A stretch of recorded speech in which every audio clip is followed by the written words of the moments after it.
நம்ம வீட்டு மாடி தோட்டத்தில் பார்த்திங்கன்னா இப்போ புது ரகமான ஒரு தக்காளி வந்து நடவு பண்ணியிருக்கேங்க. இது என்ன தக்காளின்னு பார்த்திங்கன்னா, இது வந்துட்டு கருஞ்சிவப்பு தக்காளிங்க. இந்த தக்காளி ரகம் வந்து பார்த்திங்கன்னா ஏற்கனவே நம்ம மாடி தோட்டத்தில் வச்சு அறுவடையுமே எடுத்தேங்க. சூப்பராக ஈல்டு கொடுத்துச்சுங்க கருஞ்சிவப்பு தக்காளி.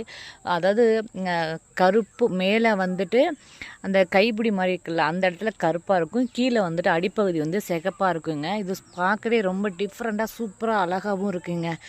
இது வந்து ஒரு இந்த பாருங்கள் 12x12 க்ரோ பேக்கில் தான் வந்து வச்சுருக்கேன். 2 க்ரோ பேக்கில் வந்துட்டு வச்சுருக்கேங்க. இதோடைய வளர்ச்சி சூப்பராக அருமையாக இருக்குது. கருஞ்சிவப்பு தக்காளி நமக்கு வந்து பூவும் வந்து வர ஆரம்பிச்சிருச்சுங்க.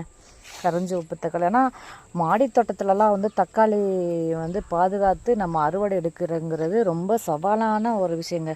ரொம்ப சவாலாக இருக்குங்க. ஏன்னா என்ன தான் நம்ம வந்துட்டு பார்த்து நம்ம குரோ பேக்கில் நடவு பண்ணி வச்சாலும் தரை தோட்டத்தில் வச்சு நம்ம ஈல்டு எடுக்கிற மாதிரி வர மாட்டேங்குதுங்க. ரொம்ப பார்த்து நம்ம வந்துட்டு மாடி தோட்டத்தில் ஈல்டு எடுக்கிற மாதிரி இருக்குது. ஆரம்பத்தில் ரொம்ப கஷ்டமாக இருந்துச்சு எனக்கு வந்துட்டு மாடி தோட்டத்தில் தக்காளி அறுவடை பண்ணுறது.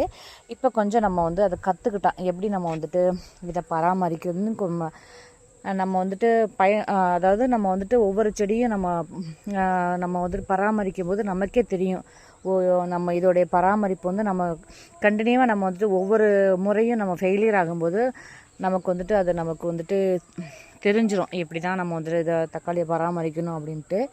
இது இந்த முறை பார்த்திங்கன்னா நமக்கு வந்து நல்லா சூப்பராகவே நமக்கு வந்திருக்கு. பார்த்து பாருங்கள் அதோடைய வளர்ச்சி, பூக்களுமே ரொம்ப அழகாக இருக்குது.